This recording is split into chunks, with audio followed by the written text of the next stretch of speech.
Welcome to our hilarious roast of the UEFA Champions League winners. But don't worry, Real Madrid and Manchester City, you're safe. For now. Because tonight, we're focusing on the other champions, the ones who know the unique pain of lifting that trophy, only to, well, become the butt of the joke later. This is for the clubs that thought winning the biggest prize in European football would make them immune to banter. Spoiler alert, it doesn't. We're talking about the teams whose trophy cabinets are dusty, whose fans still tell stories of their glory days like ancient myths, and whose recent performances have been less unstoppable force and more easily toppled vase. So buckle up, grab your favorite beverage, and get ready to laugh, and maybe cry a little depending on your team allegiance, as we take a trip down memory lane, revisiting some of the most glorious, hilarious, and downright baffling moments of these UCL winners. Ah, Liverpool. The team that embodies the phrase, so close, yet so far.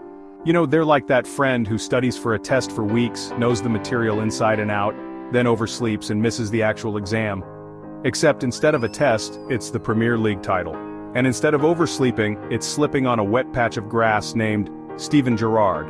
Look, we all love a good underdog story, and Liverpool has given us plenty. But at some point you have to wonder, are they cursed? Is there a voodoo doll of Jurgen Klopp somewhere with pins strategically placed in its hamstrings? I mean, let's talk about those Champions League finals, shall we? The heartbreak of 2005, the redemption of 2007, the utter collapse against AC Milan in 2007. It's enough emotional turmoil to fuel a telenovela. And don't even get me started on their Premier League near misses. Finishing second with 97 points? That's like showing up to a pie-eating contest, eating 97 pies, then losing to someone who managed to scarf down 98. It's impressive, sure, but also incredibly painful.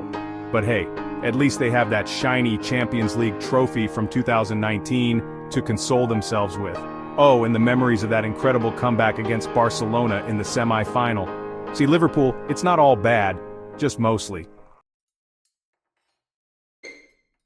Next up we have Chelsea, the club that treats managers like disposable coffee cups. Seriously, they go through them faster than I go through a bag of chips during a particularly gripping episode of Love Island. You know, I'm starting to think Chelsea manager is the new defense against the dark arts professor at Hogwarts. Nobody lasts more than a season, and they all end up slightly worse for wear. But hey, you can't argue with results, right? Well, except when those results are as inconsistent as Chelsea's managerial appointments. 1 minute they're lifting the Champions League trophy, the next they're losing to a team you've never even heard of in the FA Cup. It's like watching a roller coaster designed by a sugar-crazed toddler, thrilling, terrifying, and likely to make you vomit. But let's give credit where credit is due. Chelsea, in their own chaotic way, have managed to achieve something truly remarkable. They've united fans of every other club in the world through a shared sense of bewildered amusement. Because let's be honest, no matter who you support, watching Chelsea is like watching a car crash in slow motion. You know it's going to be a disaster, but you just can't look away. Ah, Bayern Munich.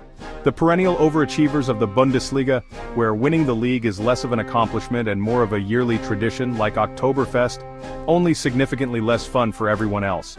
Seriously, Bayern winning the Bundesliga is about as surprising as finding bratwurst at a German Christmas market. It's expected, it's inevitable, and frankly, it's a little boring. But here's the thing about Bayern, they're like that friend who throws the most epic house parties. But the second they step outside their own four walls, they become inexplicably awkward. They dominate their domestic league with the casual arrogance of a bored lion toying with a gazelle. But then they step onto the European stage and suddenly forget how to football. It's like they traded their roar for a nervous whimper.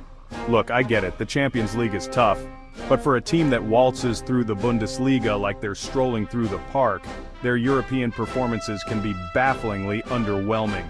It's like watching Usain Bolt trip over his shoelaces in the 100-meter final. You know they're capable of greatness, but sometimes they just can't seem to put it all together when it matters most. And now for the team that proves even the mightiest can fall. Barcelona, the club that once epitomized beautiful, free-flowing football, the inventors of tiki-taka, the team that had Messi, Xavi, and Iniesta all on the same pitch at the same time. Remember those days? It was like watching a symphony orchestra conducted by footballing gods. But then, like a Shakespearean tragedy, it all went pear-shaped. The financial mismanagement, the questionable transfers, the departure of their talismanic captain. It's enough to make you want to drown your sorrows in a giant paella. And let's be honest, watching Barcelona these days is about as enjoyable as eating paella that's been left out in the sun too long. Look, I know it's tough to say goodbye to an era, especially when that era involved some of the most breathtaking football the world has ever seen. But clinging to the past isn't going to help Barcelona reclaim their former glory. It's time to face reality, tighten those purse strings and rebuild. Who knows, maybe one day they'll return to their former glory. But until then, we'll always have the memories, and the memes. And finally, we have AC Milan, the club that proves nostalgia isn't always a good thing. Because while reminiscing about the good old days can be a comforting distraction from the present, it also serves as a constant reminder of what once was, and what is no longer. And for AC Milan fans, that present is looking a lot less like the trophy-laden era of Maldini, Baresi and Van Basten, and a lot more like a budget brand remake of their former selves. Remember when AC Milan was synonymous with elegance, style and ruthless efficiency? When they were the team everyone wanted to beat, the team that struck fear into the hearts of their opponents? Yeah, those days are gone. These days, AC Milan is like that aging rock star who refuses to leave the stage, clinging desperately to their former glory, while the audience awkwardly looks on. Look, I get it, it's tough to stay on top, but at some point you have to accept that the glory days are over and it's time to embrace a new chapter. And who knows, maybe that new chapter will involve a return to the top. But until then, AC Milan, I suggest investing in a really good history book. You've got a lot of time to kill. And that's our roast of the UCL winners. Remember, it's all in good fun, unless you're a fan of one of these teams, in which case I'm truly sorry. But hey, at least your team has won the Champions League, right? That's more than can be said for some Tottenham. But seriously, whether you agree with my scorching hot takes or think I'm a footballing Philistine, I hope you at least cracked a smile or two. And if you're still fuming about that time I insulted your favorite player's haircut, well, that's what the comments section is for. So go forth, share this video with your friends, especially those who support the teams I roasted, and be sure to subscribe for more hilarious football content. Until next time, keep your passes crisp, your tackles clean, and your sense of humor intact.